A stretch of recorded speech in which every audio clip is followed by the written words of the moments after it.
Class 9 NCERT math अध्याय 2 बहुपद यानी पॉलिनोमियल्स।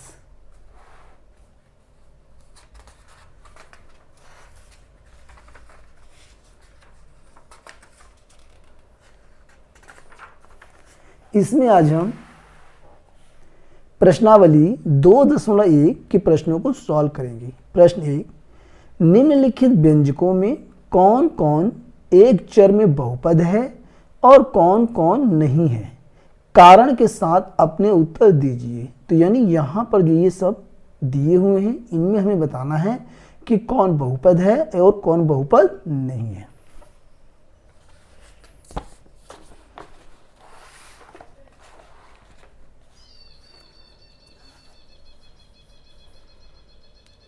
चैप्टर 2 बहुपद, प्रश्नावली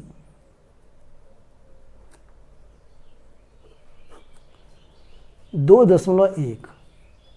तो सबसे पहले हम इसमें समझ लेते हैं कि बहुपद क्या है, कैसे हम किसी समीकरण को यह पहचानेंगे कि वह बहुपद है या बहुपद नहीं है। यह सबसे बड़ी समस्या है। तो पहले हम समझेंगे बहुपद। देखिए, मैं आपको एक फार्मूला बता रहा हूँ, बेहद ही आसान।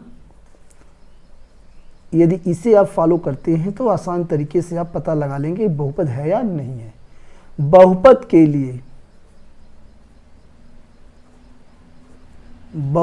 लिए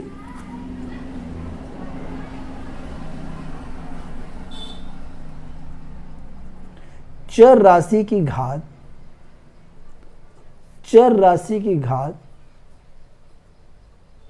पूर्ण संख्या होनी चाहिए, और यही हमारा फार्मूला है। यानी कि चर राशि जो होगी यानी XYZ, उसकी जो पावर होगी वह पूर्ण संख्या होनी चाहिए। अब पूर्ण संख्या क्या है इसे भी जान लेते हैं। पूर्ण संख्याएं 0, 1, 2, 3, 4, 5, 6, 7, 8, 9, ये पूर्ण संख्याएं हैं। इसके बाद जब है इनको भी शामिल किया गया है 10, 11, 12 और ये डॉट डॉट डॉट अनंत। ठीक है, तो यदि ये सब संख्याएं हैं घात में, तब तो जो है व्यंजक हमारा बहुपद है।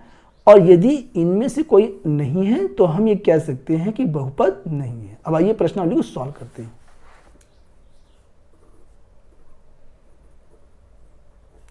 क्वेश्चन 1 पार्ट 1, इसमें दिया है 4x square minus 3x plus का 7। तो यहाँ पे हम देखते हैं कि यहाँ पे एक ही चर है, यानी केवल x ही है, और x की जो अधिकतम घात है वह यानी अधिकतम पावर जो है 2 है। अधिकतम पावर 2 है और 2 जो है पूर्ण संख्या है, इसलिए यह बहुपद है। तो यहाँ हम लिख सकते हैं बहुपद है। क्लियर हो गया? यानी यहाँ ये भी लिख सकते हैं कि एक चर राशि में बहुपद है, क्योंकि यहाँ पे एक ही चर है। एक चर राशि में बहुपद है। क्लियर? अब आता है यहाँ पे बात 2,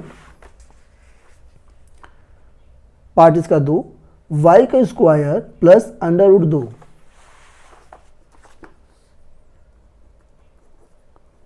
y का स्क्वायर प्लस में अंडर रूट 2।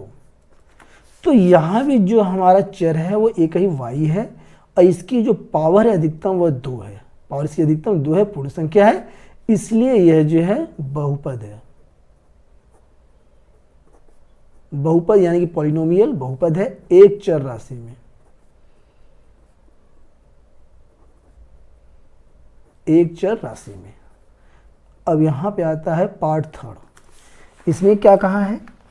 इसमें कहा है कि 3 अंडर रूट टी और प्लस में t अंडर रूट 2, यानी ये t है।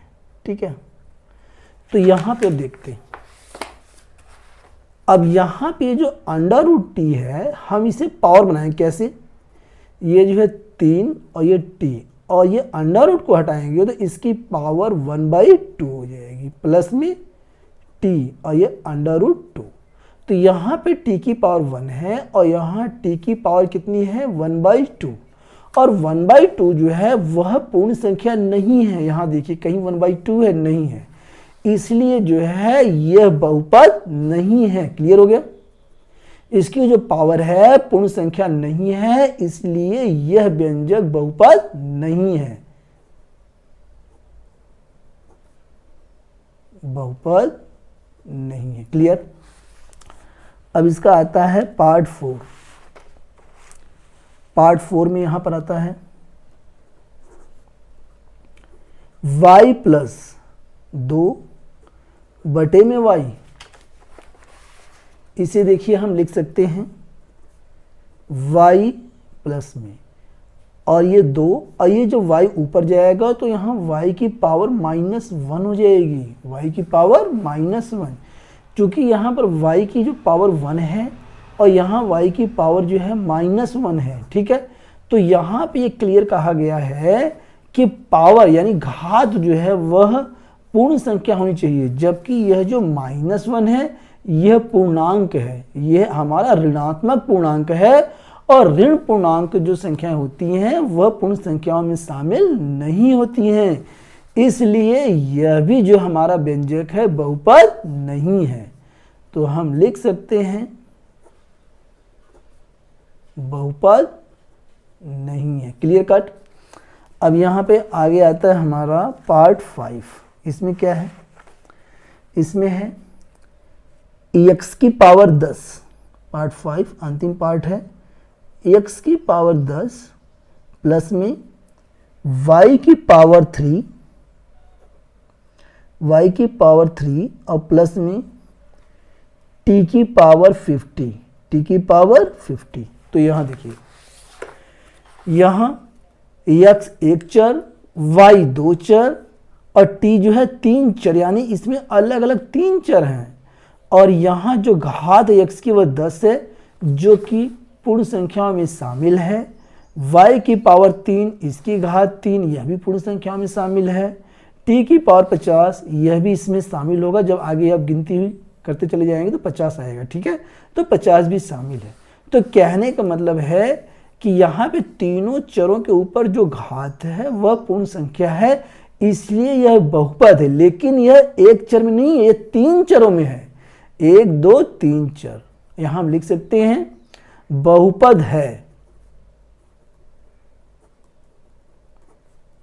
बहुपद है लेकिन 3 चर राशि में, 3